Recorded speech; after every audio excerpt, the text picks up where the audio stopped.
I feel like I'm getting hammered. Caitlin Clark spent last season taking cheap shots getting hacked and dealing with defenders who thought they could bully their way into stopping her. But guess what? That era is officially over. The Indiana Fever have stacked their roster with not one, not two, but three enforcers who won't tolerate any of that nonsense anymore. So the Indiana Fever have got their enforcer.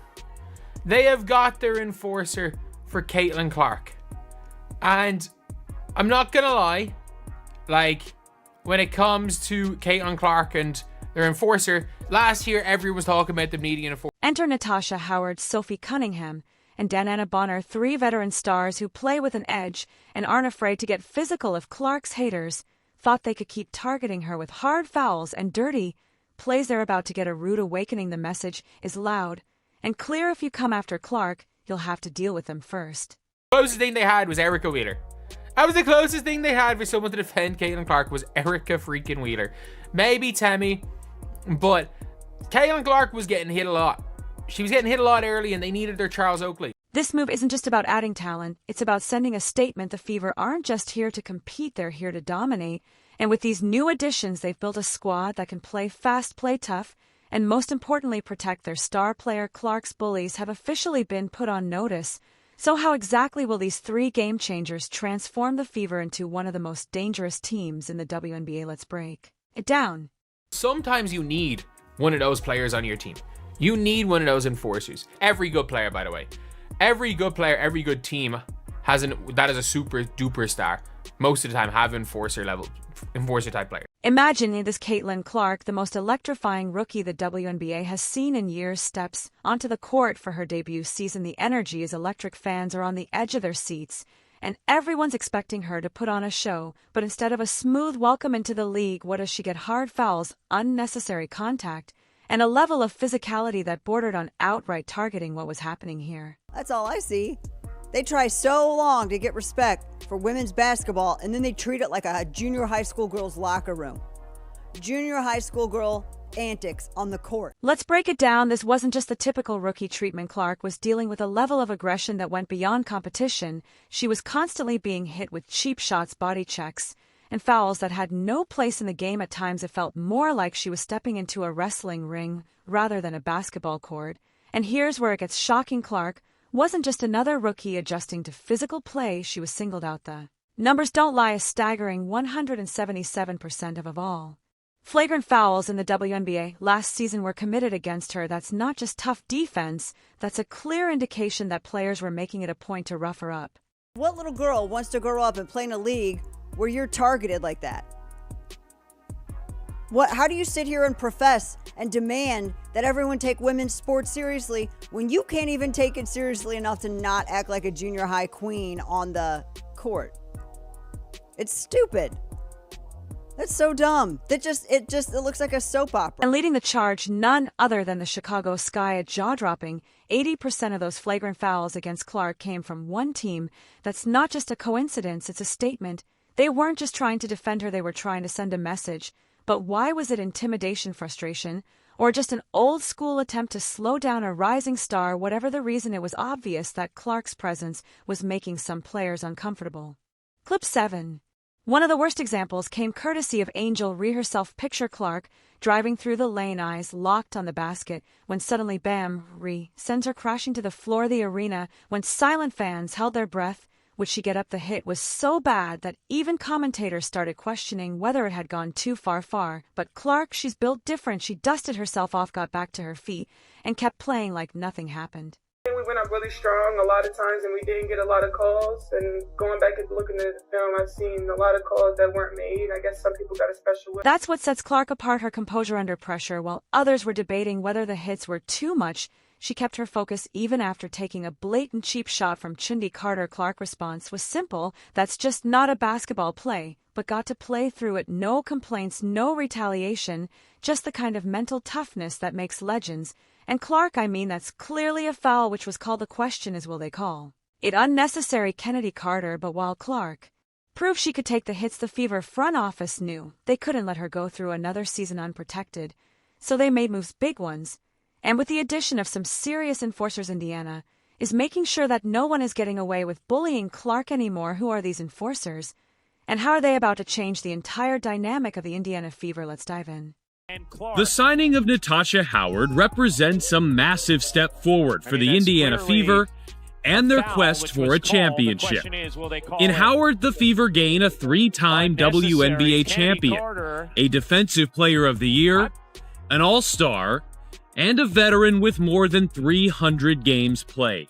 Natasha Howard isn't just another addition to the Indiana Fever. She's the enforcer the team desperately needed the moment she stepped into that locker room. The message was clear: Caitlin Clark is no longer an easy target. For those who don't know, Howard is a three-time WNBA champion, a former Defensive Player of the Year, and a player with the kind of toughness that changes a team's entire identity. She's not here for gimmicks. She's here to make sure the days of Clark getting bullied on the court are over. But all of that, and we haven't yet touched upon what Howard does best: defend. Howard was named Defensive Player of the Year in 2019 and has finished in the top 10 of the Defensive Player of the Year voting 3 times in her career. Howard has averaged at least 1 block and 1 steal per game in each of her last 7 seasons, and that versatility is really what makes her a weapon on defense. Last season, Clark faced relentless physicality from defenders who thought they could rough her up without consequence, but now those same defenders are going to have to think twice before pulling those same antics. Howard's presence alone is enough to shift the balance of power. Standing next to Clark on the court, she instantly commands respect. But Howard isn't just about enforcing. She's a game changer on both ends of the floor. Last season, she averaged 6.6, 7 rebounds, and nearly 3 assists per game. That's elite-level production.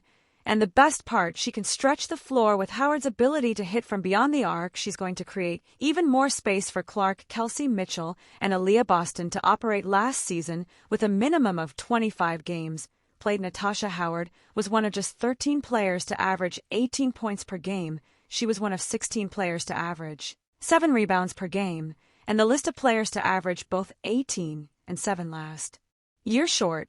An elite Asia Wilson, Brianna Stewart, Nafisa CR, Brittany Grinder, and yes, Natasha Howard. Defense, though, is where Howard truly shines. There's a reason she won Defensive Player of the Year in 2019. She's a nightmare for opponents trying to score in the paint. She's got length, physicality, and an aggressive style that makes life miserable for anyone trying to challenge her. And when it comes to protecting her teammates, let's just say she's got a history of standing up when it matters most.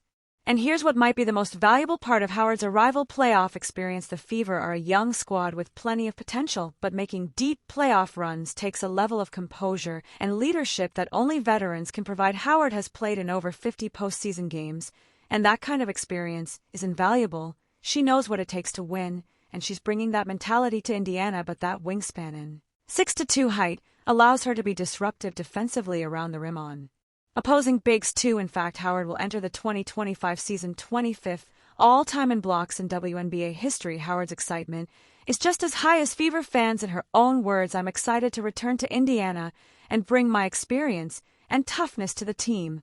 I want to help Caitlin and the Fever compete at the highest level."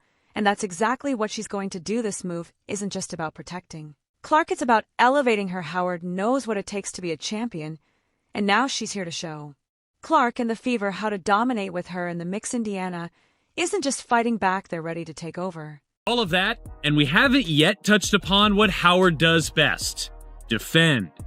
Howard was named Defensive Player of the Year in 2019 and has finished in the top 10 of the Defensive Player of the Year voting 3 times in her career.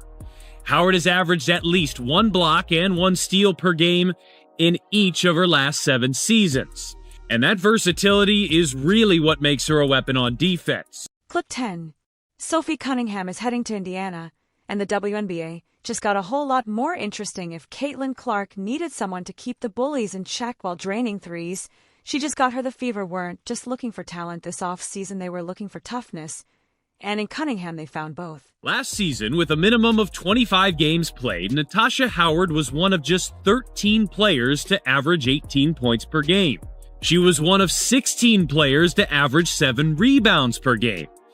And the list of players to average both 18 and 7 last year: short and elite. Asia Wilson, Brianna Stewart, Nafisa Collier, Brittany Griner, and yes, Natasha Howard. She's an elite marksman from beyond the arc. Last season, she shot 37 8% from deep.